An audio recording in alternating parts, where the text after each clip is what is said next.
Hi, Greg, Joe Japs on Dev Sports. Thanks so much for the time. Considering 2 goals late from your guys, but it's 2 preventable goals for Toronto, how are we feeling after this, considering, yes, the postseason's been clinched, but there was a big opportunity tonight to move up? Well, first of all, I want to start by thanking the fans for this entire season, coming out, supporting us.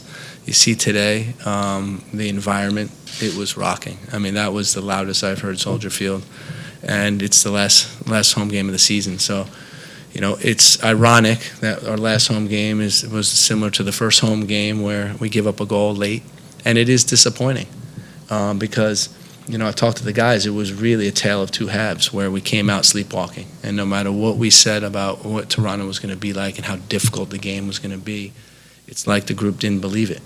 And then we learned and we saw in the second half, the response from the group in the second half was outstanding. On the front foot, playing aggressive, and, you know, we got to the 2-1 lead, which was deserved. And then, you know, it's a shame at the end. I think we need to be more calm in those situations. We need to keep the ball, but we also need to be calm in defending, you know, when they load the box. And I think we lost some of our poise.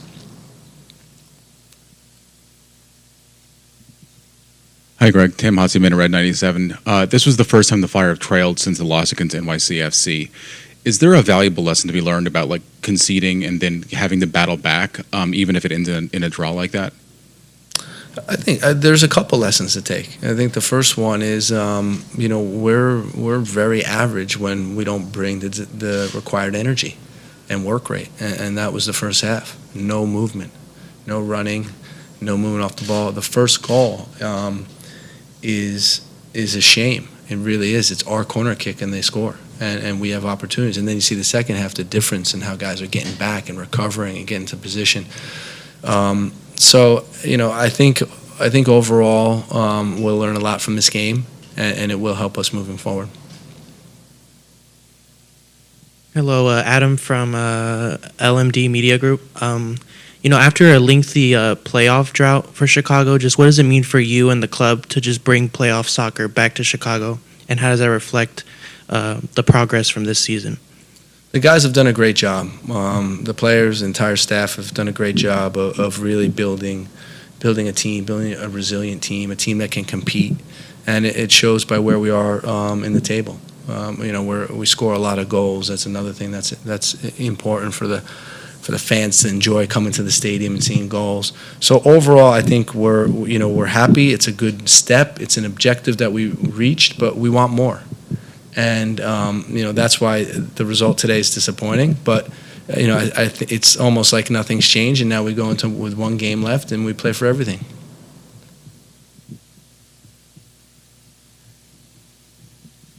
Greg, it looked like Jonathan Bamba was getting really into it charismatically, just really was enjoying the energy of the match. What is the discussion going to be, or what was the discussion like with him after this game, where you want him to bring that energy, but it might have just boiled over at the end a little bit? No, he was fantastic. He came in, him and Davila came in and made a massive difference. And, you know, I don't usually single out players, but those 2 came in and changed the face of the game with their energy and work rate. And, you know, we knew it was a long week for Joe, and normally, you know, he's a guy that will start games, but, you know, we talked to him before and we said, you know, you're going to need to make an impact coming from the solutions bench, and he did a great job. Coach Rusty Silber, Post International. What's your thoughts about Elliott finding his head on 2 goals after he gave up a goal? Well, listen, Jack is a competitor, and you know, he wants it more than anyone here. So, you know, I think that, you know, on the first goal, you know, we'll attribute a lot more than just his positioning. But, you know, he competes, and he really helped the team in a big moment to get 2 goals, and we were really close to getting all 3 points.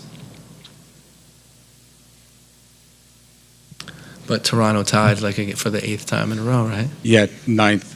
Right. No, 8th. 8th, yeah. First time that they've that anyone scored multiple goals on them. There you go. There's a positive silver lining. Thank you. Looking for another silver lining. You know, Chris Brady, despite having all the characteristics of a goalie that really should be fantastic at stopping penalties, has not been able to do it as a professional. Tonight he did. Obviously, it ends up in the in the back of the net afterwards. But do you think that'll help his confidence going forward into the playoffs, especially knowing that penalty kicks can be such a big part of the way that those games end? I think so. Today he made a great save. It's unfortunate where the ball bounced. That's how soccer is, right? It's crazy. If it's a little bit more to the right, I think he parries it out. But we're going to work on penalties these upcoming weeks. We're going to put a lot of energy into it. And for me, penalties are about, again, the calmness, the execution. Those are the two things that are really important. Whatever the moments are, no matter how big the moments are, it's the players that can stay calm and execute that make their penalties.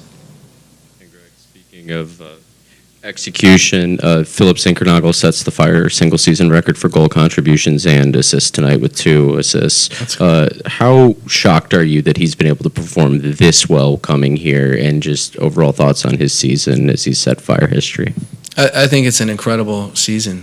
What's the tally, goals and assists? 29, 14, and 15. 14 and 15. I mean, that's remarkable. There's not too many players in the league that get those type of numbers. But it's also a team game, and I think Phil would take a championship. He'd give up all those goals and assists for a championship. So we're going to work hard in the playoffs and try to put together a team that can compete.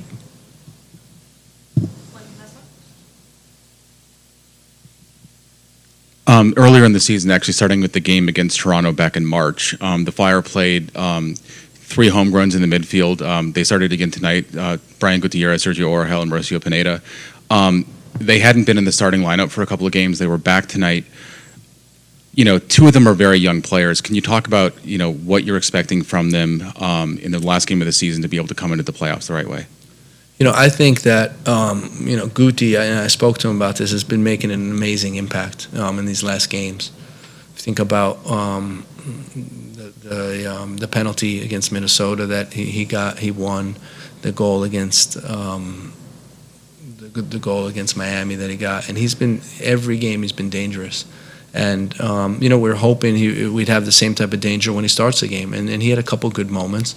But for me, he's a spark plug, and he gives us really a bright light, in the attacking phases.